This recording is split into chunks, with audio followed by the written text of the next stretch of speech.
ಇದು ಇವರ ಒಂದು ಸಿದ್ಧಾಂತ ಇವತ್ತು ದೇಶದ ಒಂದು ರೀತಿ ವೈರತ್ವವನ್ನು ಹೆಚ್ಚು ಮಾಡುವಂಥದ್ದು, ದ್ವೇಷ ಹೆಚ್ಚು ಮಾಡುವಂಥ ಒಂದು ರಾಜಕಾರಣ BJP ಅನುಸರಿಸ್ತಾ ಇದೆ. ಮತ್ತು ಈ ಯೋಜನೆಯನ್ನು ದುರ್ಬಲನೂ ಮಾಡಿದ್ದಾರೆ. ಒಂದು ಹೆಸರು ಬದಲಾವಣೆ, ಇನ್ನೊಂದು ಇದು ಅನುಷ್ಠಾನ ಮಾಡದೇ ಇರತಕ್ಕಂಥ ಪರಿಸ್ಥಿತಿ ತೊಗೊಂಡು ಹೋಗಬೇಕು.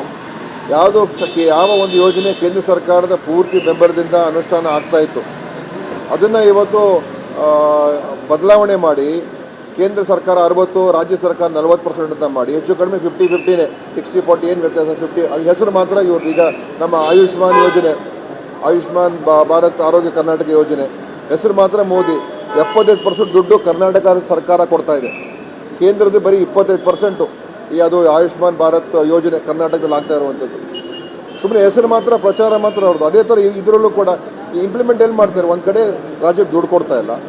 ರಾಜ್ಯ ಸರ್ಕಾರದಲ್ಲಿ ಇವತ್ತಿನ ದಿವಸ ಆರ್ಥಿಕ ಸಂಕಷ್ಟ ಎಲ್ಲ ರಾಜ್ಯಗಳಲ್ಲಿ ಬಂದಿದೆ. ಕೇಂದ್ರ ಎಲ್ಲ ದುಡ್ಡು ಅವ್ರು ತೊಗೊಳ್ತಾ ಇದ್ದಾರೆ. ಮತ್ತು ಕೊಡೋ ದುಡ್ಡನ್ನು ಕೂಡ ಈ ಥರ ಕಂಡೀಷನ್ ಹಾಕ್ಬಿಟ್ಟು ಯೋಜನೆ ಸುಮ್ಮನೆ ಏನೇನು ಕಂಡೀಷನ್ ಹಾಕಿದ್ರೆ ನೋಡಿದ್ರೆ ಯೋಜನೆ ಅನುಷ್ಠಾನ ಆಗೋದಿಲ್ಲ. ಯಾವ ರಾಜ್ಯ ಕೂಡ ಮಾಡೋದಕ್ಕೆ ಸಾಧ್ಯ ಆಗೋದಿಲ್ಲ. ಕಾಂಗ್ರೆಸ್ ಇರಲಿ, BJP ಇರಲಿ, ಯಾವುದೇ, ಯಾಕೆಂದರೆ ಅವ್ರಿಗೆ ಖರ್ಚು ಆಗಬಾರ್ದು ಈ ಯೋಜನೆ.